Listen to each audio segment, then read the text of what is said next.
Hello, my name is Benjamin Hart. I'm an American attorney and the Managing Director of Integrity Legal here in Bangkok, Thailand. As the title of this video suggests, we're discussing whether or not Thailand in fact has an inheritance tax. So for those who are unaware, there are oftentimes taxes associated with a decedent's estate. In an American context, in the common law context, we would discuss this, again, decedent's estates, but we would call this, an estate tax. In recent years, especially in the United States, this has been sort of colloquially referred to as a death tax. And people have asked me, well, does Thailand have one? In point of fact, yes, Thailand does have an inheritance tax, and it's covered under the Inheritance Tax Act. Regarding those who are liable to possibly pay inheritance tax, so people, a natural person of Thai nationality, even non-Thais who are deemed to be domiciled in Thailand per not only immigration law, but there's also various ways of determining that.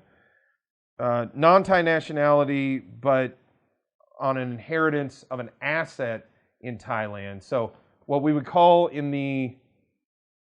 law the situs in decedent's estates back in the U.S. when we would discuss this in the context, for example, of Thai wills, where oftentimes, you could get what's called in rem jurisdiction over, a piece of property. For example, real estate, even though the person inheriting it inherited it outside of that state, the state may still be liable for tax on that real estate in that state because the property that you're inheriting is physically located in that state. Probably not going to pertain too much to foreign nationals here in Thailand with respect to that because there's not going to be a lot of actual real property, but condos do pass over rather frequently, foreigner to foreigner, in a decedent's estates context.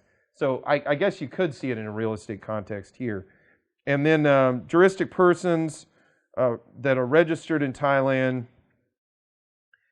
and there's going to be facts that sort of, you're going to have to look at the factual situation regarding a juristic person, i.e. a company, incorporated entity, if you will. So again, yeah, there is an inheritance tax in Thailand. Depending on the circumstances of your given case, you may or may not be liable for it, but it is possible for non-Thai nationals, including foreign nationals in non-immigrant visa status, to be considered liable for inheritance tax here in the Kingdom of Thailand.